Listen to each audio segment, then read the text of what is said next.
Boa noite.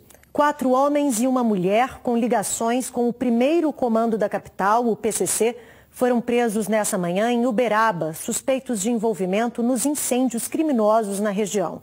No total, 82 pessoas já foram presas desde domingo, quando começaram os ataques que atingiram 64 ônibus em 37 cidades que vão do Triângulo ao sul do estado. Esta madrugada, em Passa Quatro, no sul do estado, criminosos colocaram fogo em um ônibus interestadual. As chamas destruíram o veículo. A polícia militar prendeu 5 suspeitos, entre eles um foragido de um presídio da região. Em Itaiandu, cidade vizinha, um ônibus também foi queimado no pátio da prefeitura. Um homem com 2 litros de gasolina foi detido. Em Belo Horizonte, mais um ônibus foi incendiado na noite desta quinta-feira. O fogo destruiu a fiação. Os moradores ficaram sem energia elétrica. Só na capital, já são 11 veículos destruídos desde o último domingo, quando começaram os ataques. Em Frutal, no Triângulo Mineiro, um caminhão foi queimado no pátio da prefeitura. Em Tupaciguara, na mesma região, 2 tratores da prefeitura foram incendiados. Coquetéis Molotov foram atirados no posto de fiscalização da Polícia Rodoviária Federal, na BR-116, em Caratinga, no Vale do Rio Doce. 4 homens e uma mulher foram presos nesta sexta-feira em uma operação conjunta das polícias federal, militar e civil em Uberaba, no Triângulo Mineiro. Segundo as investigações, os suspeitos fazem parte do comando da organização criminosa responsável pela onda de ataques no estado. A cidade, no Triângulo Mineiro, já sofreu 6 atentados. O Cetra BH, que representa as empresas de transporte de passageiros de Belo Horizonte, informou que se ocorrerem novas queimas de veículos, o sistema de transporte coletivo vai paralisar as atividades das 9 da noite às 4 horas da manhã, até que sejam coibidas em definitivo as ações dos responsáveis pelas queimas de ônibus. Disse ainda que as empresas não têm condições de repor os veículos queimados em função da situação financeira do sistema e do preço de novos veículos, que tem custo em torno de R$400 mil, e que isso pode gerar desatendimento nas áreas onde forem registradas ações criminosas. O comando da PM realizou hoje uma grande cerimônia para comemorar o aniversário de 243 anos da corporação. No evento, o governador, o comandante da PM e o chefe da Polícia Civil falaram sobre a onda de ataques a ônibus e locais públicos patrocinada pelo crime organizado. A cerimônia contou com desfiles de vários destacamentos da corporação. As forças especiais mostraram parte dos equipamentos utilizados no enfrentamento de situações de crise, pelo ar e pelo chão. E não faltou música, até com coreografia dos militares. A medalha da Inconfidência foi entregue a 133 personalidades, incluindo jornalistas. O governador Fernando Pimentel parabenizou a PM pela redução nos índices de criminalidade em Minas e afirmou que não vai tolerar o avanço da onda de incêndios promovidos por criminosos. Minha primeira palavra aqui hoje não poderia ser outra a não ser a de agradecimento à Polícia Militar de Minas Gerais por tudo que fez e tem feito pela segurança pública em nosso estado. Mesmo agora, quando temos sido alvo de ataques covardes e insidiosos de uma organização criminosa forasteira que se insurge contra a exemplar disciplina carcerária mantida em Minas Gerais, a mobilização e a pronta resposta da Polícia Militar deixam claro que aqui, nesse estado, não transigimos e nem titubeamos quando se trata de combater o crime. O comandante-geral da PM, coronel Elbert Figueiró, falou das prisões que já foram feitas e garantiu que a corporação está desenvolvendo várias medidas para chegar aos incendiários. Temos conseguido muitos resultados, vocês têm visto várias prisões, enfim, várias estratégias estão em andamento, junto com os GAECs, estratégias de inteligência que obviamente a gente não pode efetivamente detalhar aqui, porque senão quebra a nossa ação surpresa. Segundo o chefe da Polícia Civil de Minas, o serviço de inteligência já tem a identificação de alguns mandantes. Ele não confirmou se são pessoas presas ou ligadas aos líderes de facções criminosas que estão atrás das grades, mas afirmou que, se forem, eles sofrerão novas sanções. Tem uma série de consequências, né? Eles vão responder pelos crimes que praticaram, mesmo estando reclusos. Pode ocorrer a transferência sim, entendeu? É uma série de medidas cabíveis nesses casos. Mais uma vez, o trecho do anel rodoviário de Belo Horizonte, na descida para o bairro Betânia, foi palco de um acidente envolvendo caminhão desgovernado. O engavetamento envolveu 2 carretas e 5 carros no sentido Vitória. Segundo a concessionária Via 040, não há vítimas em estado grave. Já em Ibirité, na MG 040, outro acidente entre um caminhão e um carro deixou 3 mortos e 2 feridos. Um ônibus do MOVE desgovernado derrubou o muro de uma casa nessa tarde no bairro São Marcos, região nordeste de BH.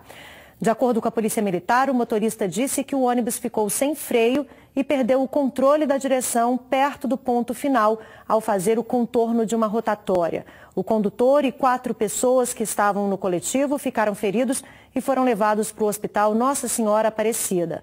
Segundo a Defesa Civil, no momento da batida não havia pessoas na calçada nem nos cômodos atingidos. O ônibus faz a linha 3501, São Marcos, Jardim Alvorada.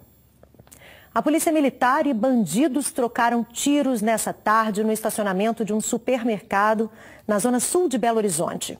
Foi no Verde Mar, na Avenida Nossa Senhora do Carmo. A PM diz que recebeu a informação de que homens armados estariam num Audi com placa de Goiás, indo em direção ao supermercado. Foi montado um cerco e os bandidos receberam a polícia a bala. Houve troca de tiros.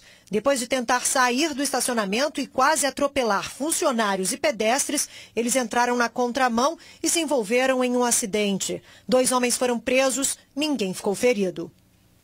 Uma investigação de roubo de carro acabou levando a Polícia Civil a um cativeiro que teria sido usado em um assalto a banco na cidade de Papagaios, região central do estado.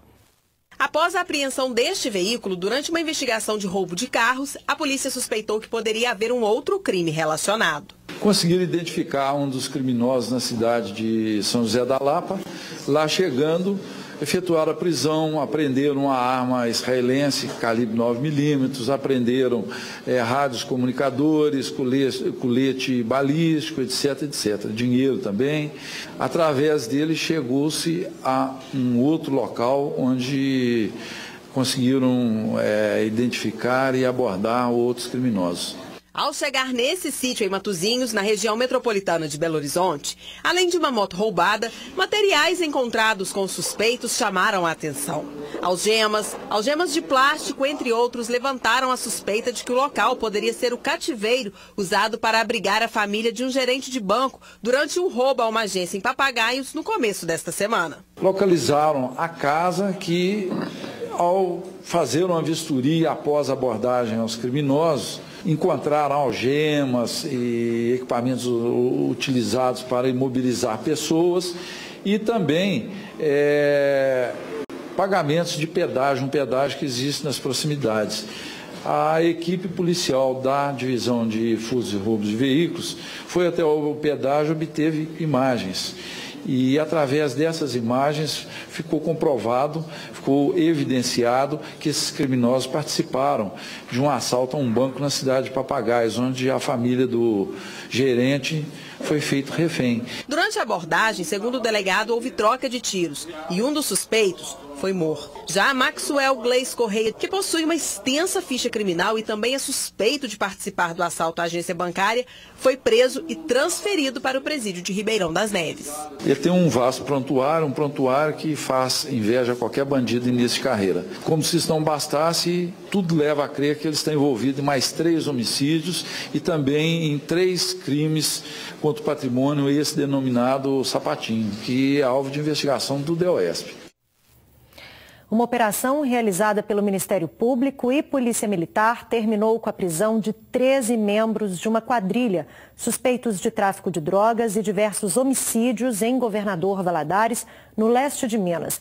Eles tinham um tribunal paralelo onde decidiam quem vivia e quem morria na região.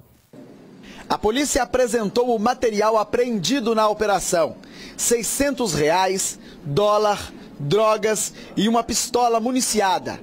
13 pessoas foram presas, suspeitas de compor uma quadrilha antiga que dominava a região do bairro Conjunto Cir. A Operação Intocáveis veio depois de 1 ano e meio de investigação do Ministério Público. De acordo com a PM, a quadrilha comandou o crime em parte da cidade durante 15 anos. Um dos chefes foi detido. O Renê, que talvez seria o líder maior, hoje ele está foragido. Nós pedimos para que a população possa colaborar conosco, prestando qualquer informação de maneira anônima. Nos últimos 10 anos foram registrados 36 homicídios na região do bairro Cir e também do Santos Dumont.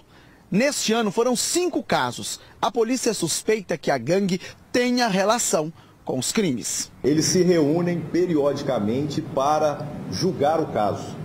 E esse julgamento, normalmente, ele se torna um julgamento que leva a pena capital, que é definido quem morre e quem vive, quem é dado uma segunda chance. Foi pedido o bloqueio de bens de todos os alvos da operação. A Justiça concedeu. E nós vamos agora fazer a análise. O Ministério Público tem 10 dias para concluir essa investigação e apresentar ao Judiciário local. Então, isso que nós temos que fazer é o que nós vamos fazer daqui para frente. Já está preso no batalhão dos bombeiros aqui da capital o deputado estadual Cabo Júlio. Ele se apresentou na noite dessa quinta-feira à Corregedoria de Polícia Civil e, por ser militar da reserva e ocupar cargo público, vai cumprir a pena em sala especial do Corpo de Bombeiros. Cabo Júlio foi condenado a 6 anos de prisão em regime semiaberto. A sentença foi por envolvimento em esquema de desvio de dinheiro público descoberto em 2006 durante a Operação Sanguessuga, que apurou fraude na compra de ambulâncias superfaturadas.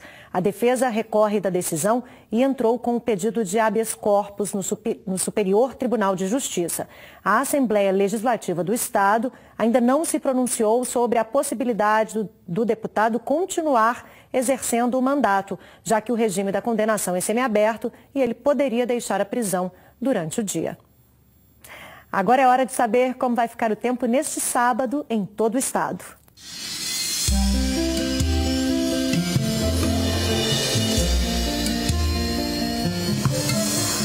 A umidade que chega do mar deixa o tempo nublado a parcialmente nublado e com chuviscos na zona da Mata e nos vales do Rio Doce, do Mucuri e do Jequitinhonha. Nas outras regiões, o sol aparece entre nuvens e não chove. No sul, no sudeste, no oeste e no centro, a sensação de frio aumenta. Na capital, mínima de 15 e máxima de 24 graus. Em Itaobim, os termômetros vão de 17 a 28. De 12 a 25 graus em Caxambu. Dos 14 aos 27 em Formoso. E em Uberaba, mínima de 15 e máxima de 30 graus. A coleta de lixo na região da Pampulha, em Belo Horizonte, terá novos dias e horários a partir de segunda-feira, dia 11 de junho.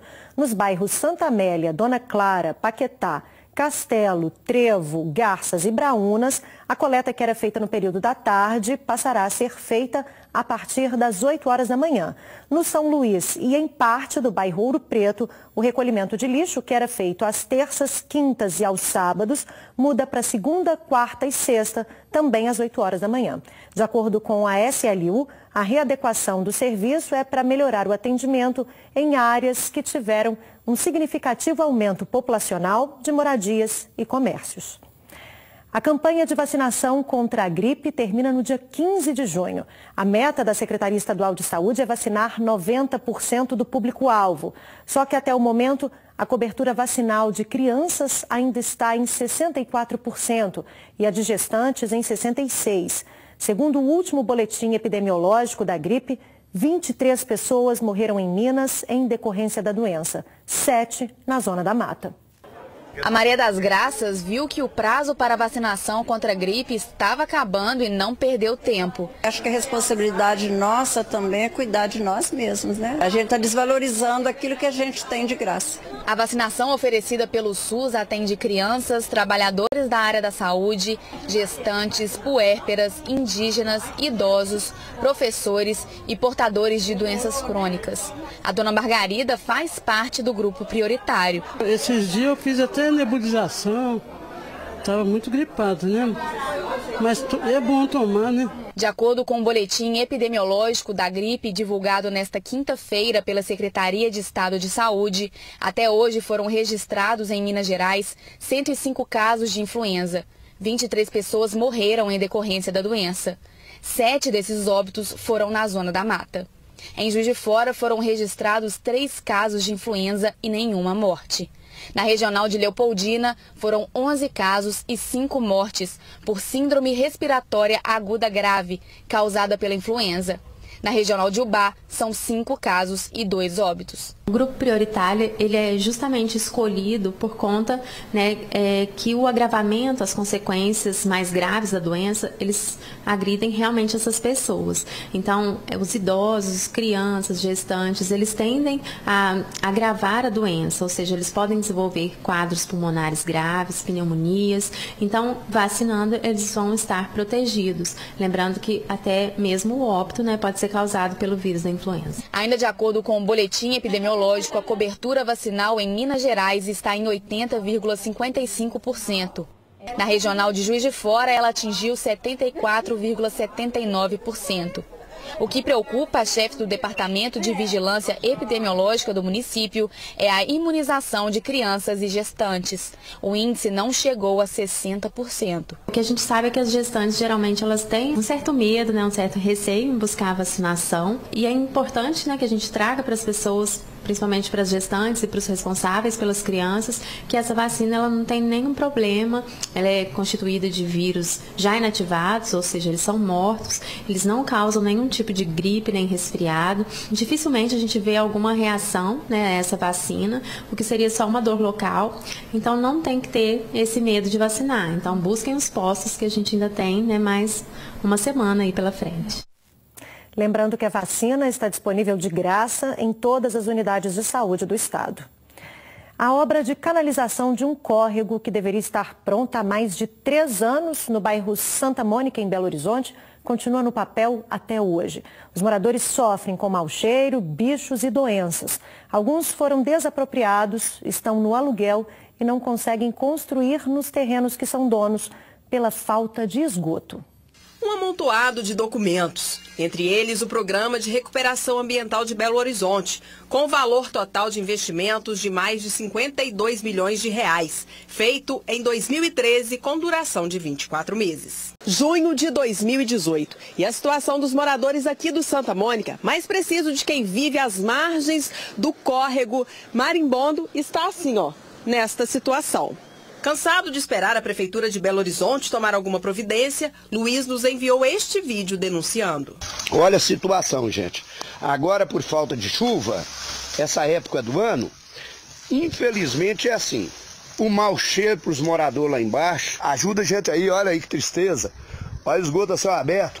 Aqui é contaminado por ratos, barata, inseto, doença, chikungunya, leishmaniose, dengue, tudo você pensar que tem. Muitos moradores do entorno do córrego foram desapropriados, entre eles Luiz, que agora mora de aluguel.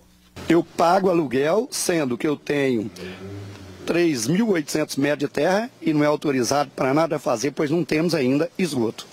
E por isso não pode edificar nessa área. Insatisfação, insatisfação, insatisfação.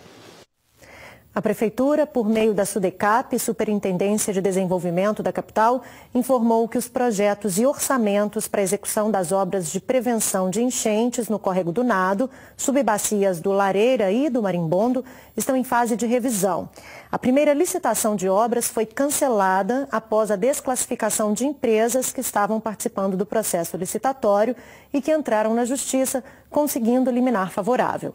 Uma nova licitação está prevista para o segundo semestre de 2018. A SUDECAP disse ainda que os entulhos dos imóveis demolidos vão continuar no local para evitar que os mesmos sejam invadidos. Veja logo depois do intervalo a expectativa dos comerciantes para as vendas do Dia dos Namorados. E você, já comprou o presente? Eu volto já já, não saia daí. E aí, já comprou o presente do Dia dos Namorados? O movimento no comércio está aumentando e mesmo com os reflexos da paralisação dos caminhoneiros e a crise econômica, os donos de lojas esperam um aumento nas vendas maior que o do mesmo período do ano passado. O clima de romance nas vitrines, lojas enfeitadas, tem até promoção. Nos corredores, casais que, sim, vão presentear. Sempre bom, né, dar presente e tudo mais. E receber também. O casal tem que manter essas tradições, então vai ter presentinho, sim. Até quem já está fazendo bodas de casamento ou quem está meio sem grana por conta da crise vai dar um jeitinho. Com certeza vai ter. Pode descontar? Pode, com certeza. A esposa merece, né? Tem pra contar pra gente aqui? Não, é segredo, senão revela antes da data, né? Nós vamos casar daqui 2 semanas, vai estar um pouquinho complicado, questão de presente, a gente combinou direitinho. Mas a gente compra sempre um presente um pro outro, né? Uma pesquisa da Câmara de Dirigentes Lojistas de BH revelou que o preço médio dos presentes dos namorados neste ano será de R$ 140 e que os preferidos para a data são as roupas, os calçados, as joias e bijuterias. Os comerciantes estão otimistas, mesmo após a greve dos caminhoneiros, que fez o movimento no shopping cair. Bolsa, que está tendo uma procura boa, o movimento aqui deu uma melhorada mesmo essa semana. E creio que o final de semana vai ser bem bacana para o Dia dos Namorados. Segundo o vice-presidente da entidade, antes da paralisação, a previsão de crescimento do varejo com o Dia dos Namorados era de 2,3% em junho. Aumento que deve acontecer, mesmo que menor. Quando houve a greve, você percebe que o consumidor fica mais retraído na compra, né? Ele fica com um pouco mais de pessimismo, fica com uma incerteza maior e ele retrai a compra. E também é o caso da logística, que o empresário pode não ter recebido a mercadoria que ele comprou por Dia dos Namorados ou recebido ela com atraso, e isso também afeta a sua venda. Mas a gente acredita que vai ser um número positivo em relação ao ano passado. O Jornal da Alterosa fica por aqui. Um bom fim de semana a todos. Lembrando que amanhã o Bola na Área começa um pouquinho mais cedo, ao 12:30, logo depois do Mundo Disney. Até segunda. Tchau.